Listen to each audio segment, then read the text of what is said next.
Eh bien bonjour à toutes et à tous, ravi de vous retrouver pour une nouvelle vidéo sur le jeu Rusty Dagger, donc rubrique modélisme, comment concevoir sa tuile de jeu, mais cette fois-ci en extérieur parce que dans la première vidéo que vous retrouverez en haut à droite de cet écran, j'avais présenté comment concevoir la tuile de base, la tuile de donjon.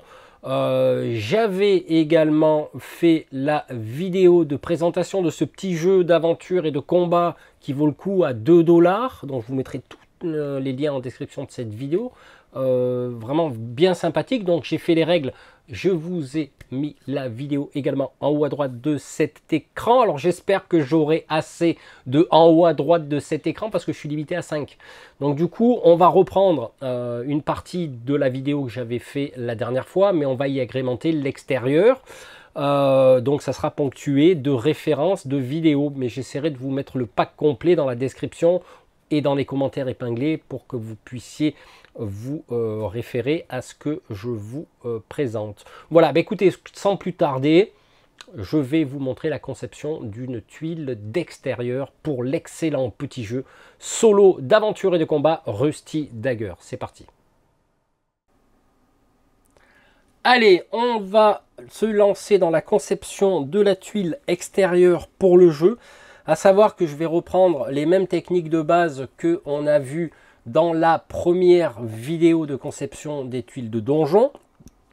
J'ai également fait une vidéo avec Christophe de Hobby Shop à l'époque, comment concevoir des tuiles de donjon. Donc je vous mettrai le lien en haut à droite si ça vous intéresse, mais on va reprendre à peu près les mêmes techniques, sauf qu'on va avoir une variante forcément parce qu'on est en tuile extérieure. Donc on va voir tout ça. Je vais reprendre le même matériel que dans la vidéo précédente, c'est-à-dire une plaque de d'éperon de 3 mm, coupée légèrement plus grande que ma plaque de MDF qui, elle, est de 3 mm d'épaisseur également, mais coupée à 33 fois 21 cm, ce qui va nous faire des cases de 3 cm de côté. Parce que je me suis dit, il se peut que je joue plus tard avec des figurines de 32 mm, le socle étant plus grand. Je préfère avoir de la place sur mes cases que d'avoir peu de place. Voilà la raison. Ensuite, je vais avoir besoin d'une règle, d'un pinceau, d'un stylo et forcément le Magelf aime la colle à bois, vous le savez. Donc ensuite, je vais avoir besoin de cutter. Moi, j'utilise un cutter circulaire qui sert de mémoire pour tout ce qui est découpe de tissu ou de trucs comme ça, je me rappelle plus bien, mais c'est du spécifique. Et j'utilise des chiffres dont j'ai chiffres en MDF dont j'ai fait une présentation vidéo en haut à droite de l'écran qui se trouve à action dans le rayon déco de mémoire. Bon, ça fait un petit moment que je les ai. Ça va nous servir à numéroter les intersections de cases du jeu. Alors, sur la photo que vous voyez à l'écran, ça fait partie du jeu de base de Rusty Dagger. Donc l'auteur a conçu une table de jeu quadrillée, vous remarquerez de 1 à 10 et de 1 à 6. Et il y a une case qui est inoccupée, donc vous remarquerez ça fait 11 cases sur l'axe horizontal et 7 cases sur l'axe vertical. Ce qui, forcément, en ayant eu 3 cases de côté, ça nous fait 33 cm en haut et 21 cm sur la verticale. Ensuite, une fois que tout ça a été coupé, je suis allé dans mon salon, là où reposent les tableaux de mon épouse, parce qu'on met tout à sécher sur la table. Bon, on est en été, on va se permettre, l'hiver, ça va être plus compliqué. Donc là, j'ai pris des gobelets, je suis venu poser ma plaque de MDF dessus. J'ai enduit de colle à bois uniformément et pas en couche trop épaisse, mais un petit peu, donc légèrement. Et je suis venu poser ma plaque de d'éperon qui, je le rappelle, est beaucoup plus grande en superficie que ma plaque de MDF. De préférence, prendre le côté du d'éperon qui est le moins esquinté, parce que des fois, il y a des pets. Et ensuite, je suis venu reposer une plaque de MDF par-dessus ma plaque de d'éperon et j'y ai mis du poids. Et là, en l'occurrence, j'ai mis des livres, des histoires à jouer, dont vous êtes le héros, dont j'ai fait la présentation en partenariat avec Posidonia Édition, que vous retrouverez la vidéo en haut à droite. Donc, petite précision, quand vous mettez du poids sur votre surface, eh ben forcément, ça va appuyer la colle à bois et ça va déborder sur les côtés, hein, sur les 4 côtés de votre plaque de MDF, hein, votre future plaque de jeu. Donc, je vous conseille de prendre un pinceau et de temps en temps d'aller voir pour enlever l'excédent qui coule. Ça goutte, c'est pour ça qu'en dessous de la table, j'ai mis de la pub, hein, des journaux de pub pour éviter que ça coule sur la table. Petite précision aussi, j'ai laissé sécher un minimum de 48 heures parce que là on est à température ambiante, on est début septembre en Occitanie, il fait entre 25 et 30 à la maison. Donc du coup, les premières 24 heures, j'ai enlevé tout ce poids, j'ai retaillé ma plaque de d'éperon et j'ai remis du poids dessus. Hein, voilà, pour préparer par la suite toutes les techniques que je vais utiliser. Ouais, parce que autrement, ce qui se passe, c'est que si on laisse pas du poids ou si on laisse pas suffisamment sécher la colle à bois, comme c'est une couche, on va dire un petit peu épaisse, ça va pas sécher comme ça. Donc, il se peut que si vous laissez pas du poids pendant 3-4 jours, eh ben, votre plaque va gondoler, donc tout simplement. Et une fois qu'au bout des 3-4 jours, en fonction de votre température ambiante, vous allez commencer à travailler votre plaque. En l'occurrence ici, je me suis loupé dans la découpe, comme vous pouvez le voir, sur la gauche. Donc là, j'ai comblé avec de l'enduit de rebouchage. Voilà, c'est ça, de l'enduit de rebouchage que j'ai lissé, etc., que j'ai laissé sécher. Et ensuite, j'ai quadrillé toute la surface de jeu de 3 x 3 cm avec mon stylo à billes pour déterminer les surfaces de jeu. Une fois que cela a été fait, j'ai veillé en creusant mes petites flaques avec un cutter. J'ai veillé à ne pas trop empiéter sur une case, la totalité d'une case. Donc là, j'ai séparé vous voyez, donc il y a des flaques qui sont positionnées sur 4 cases, qui n'a pas d'interférence au niveau du jeu, quoique si on met des règles, on peut. Mais là, en l'occurrence, ça va venir y accueillir des petites flaques d'eau qui stagnent suite à une pluie ou peu importe. Donc là, j'ai commencé à préparer mes cases. Alors, j'ai utilisé pour ma surface de jeu un produit que certains connaissent, que vous trouvez à Action Rayon Peinture ou Déco, de la Structure Paint. Donc c'est une peinture grise à base de sable, je pense. Ils ont dû mélanger un petit peu de sable, qui va nous permettre au niveau de nos dalles extérieures de retrouver quelques petites pierres. Enfin, ça va être granuleux, c'est ça qui est sympa. Et je vais y mettre 2 couches. Tout en veillant bien sûr avant de mettre ces couches, de mettre du rouleau de masquage de peinture sur les cases qui vont recevoir les chiffres, hein, comme vous pouvez le voir ici. Et j'ai laissé sécher, donc entre chaque couche bien sûr. Et ensuite je vais venir y mettre une petite couche de vernis, non pas à la bombe, mais au pinceau, hein, donc du vernis liquide, que j'ai trouvé aussi à Action, parce qu'on trouve tout à Action. Une fois que cela a été fait, j'ai comblé mes flaques d'eau avec des petits graviers de différentes tailles pour symboliser ce qu'on trouve des fois dans les rivières ou voilà, peu importe. C'était juste pour agrémenter. Je vais laisser bien sûr sécher tout ça. Une fois sec, là je vais pouvoir utiliser la bombe. Donc c'est une couleur, on va dire, noisette. Alors, je ne vois pas bien à l'écran, mais je vous marquerai exactement la référence que j'ai trouvée à Cultura.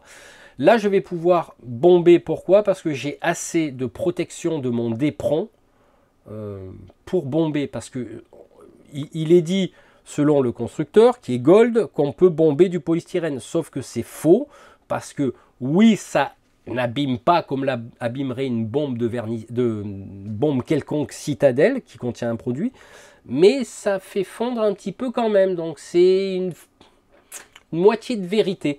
Donc du coup c'est pour ça que j'ai mis 2 couches de structure, une couche de vernis, et là je vais pouvoir bomber, je vais laisser sécher, et je vais venir prendre une couleur beaucoup plus claire, toujours de chez Cultura, donc une gold couleur nougat cette fois-ci.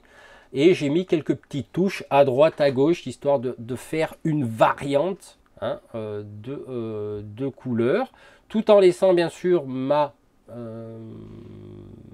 rouleau de masquage. Pour l'instant, on ne l'enlève pas. Et une fois que tout ça est sec, j'enlève mon rouleau de masquage et on va passer maintenant à la peinture de la surface extérieure de jeu. Là, finalement, j'ai laissé toujours la bande de masquage. Je ne m'en rappelais plus, mais je l'ai laissé effectivement. Et je vais passer en brossage à sec du Layers, du Zambesi Desert de chez Citadel, un petit peu de partout. Je vais ensuite, une fois sec, y mettre... Alors, cette peinture-là, je ne la vois pas bien à l'écran, mais c'est c'est de la base du Morghast Bone. Voilà, du Morghast Bone. En petites touches sur toute la surface de jeu. Et je vais venir y mettre autour de mes futures flaques d'eau du contraste, du Plague hein, de chez Citadel. Donc c'est du Plague Bearer Flesh. Et puis je vais en poser un petit peu à droite à gauche également. Voilà, je vais bien sûr laisser sécher. Je vais venir à l'intérieur des flaques y mettre du contraste Gore Gunta Fur, espèce de marron pour symboliser le fond hein, de ces plaques d'eau. Bien sûr, je vais laisser sécher tout ça. Et je vais pouvoir maintenant m'amuser à mettre de la terre naturelle. De l'ombre naturelle, c'est un pigment de chez Valero au pinceau. Je vais en mettre un petit peu de partout. Voilà, ça se voit pas bien en photo, mais c'est pour faire des nuances au niveau de la plaque. À savoir que une fois que tout ça a été fait, je vais venir mettre des petites touches de noir charbon. Ouais, voilà, comme ça, j'avais envie de mettre des petites touches pour tester.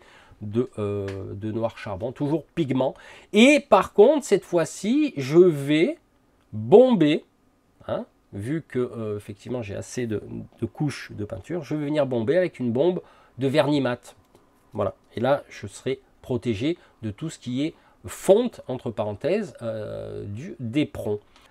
Alors, dans un second temps, j'ai utilisé mes petits chiffres que j'ai collés sur les intersections qui vont servir aux intersections du jeu, hein, des cases. À savoir que j'ai utilisé du gesso que j'ai acheté chez Action, pas cher. Donc j'ai passé en blanc. Veillez à ne pas dépasser sur les cases de jeu. Au niveau des flaques d'eau, j'y ai rajouté quelques petites brindilles, des feuilles de bouleau, hein, dont j'ai présenté la vidéo en haut à droite de cet écran. Ça tombe bien, c'est l'époque. Hein, l'époque des bouleaux vont faire leurs chatons. Donc là, vous allez récolter des chatons de bouleau, ce qui va vous permettre de faire des feuilles. Donc j'ai agrémenté un petit peu l'intérieur de mes flaques. Ensuite, qu'est-ce que j'ai fait de beau? Tout simplement, j'ai peint en vert le haut qui correspond à mon D10. Hein, vous verrez, la couleur du D10 correspond approximativement à la couleur des chiffres sur l'axe horizontal, et en blanc sur le côté pour l'axe vertical, pour faire ressortir les couleurs de mon D6, hein, qui est blanc. Voilà, ça sert pas à grand chose, mais moi ça m'amuse. À savoir que je vais utiliser des crayons acryliques pour repasser sur les chiffres. Donc j'ai fait une présentation sur l'utilisation des crayons acryliques dont la vidéo est en haut à droite de cet écran, pour différentes utilisations, et ça c'est bien sympa. Alors à savoir que là, avant de mettre l'herbe, je précise que j'ai comblé les flaques d'eau avec ce qu'on appelle de l'eau artificielle. Alors j'ai fait une vidéo là-dessus également que vous retrouverez en haut à droite. Donc j'ai laissé sécher un petit moment à protéger de la poussière. Donc j'ai mis un carton par-dessus. Et une fois sec, j'ai, à l'aide d'un dresseur d'herbe que j'ai fabriqué moi-même avec une tapette à mouche, j'ai parsemé d'herbe ça et là. et j'ai fait en sorte de ne pas trop mordre sur les cases, qu'on les voie aussi. Je voulais rester discret dans cette conception, mais je me suis aperçu qu'il fallait quand même faire la touche finale, qui est d'utiliser un stylo acrylique pour retracer les cases, parce que je me suis dit je voulais faire ça discret, fondre les cases dans l'environnement, mais finalement à la sortie, d'un point de vue visuel, là c'est beaucoup mieux de retracer avec un crayon acrylique d'une couleur ou noir ou gris foncé. Vous remarquerez que j'ai utilisé un crayon acrylique jaune pour repasser le petit chiffre 0 en haut à gauche, mais ça me plaît toujours pas. Je pense que je vais mettre de l'orange. Voilà, parce que voilà, c'est comme ça. Et puis je remettrai un petit coup de vernis sur mes chiffres, parce que j'y ai repassé une deuxième ou une troisième fois. Donc voilà, écoutez, on va voir le résultat définitif sur la table de jeu, à savoir que je travaille sur une autre tuile, une troisième, pour changer une fois de plus d'environnement, peut-être y intégrer des règles spécifiques, mais ça je vous dévoile pas plus pour l'instant. On regardera tout ça dans une prochaine vidéo. Je vous remercie d'avoir visionné cette vidéo. Je vous souhaite une bonne soirée ou une bonne journée ou une bonne nuit selon l'heure à laquelle vous avez visionné cette vidéo. Allez, ciao!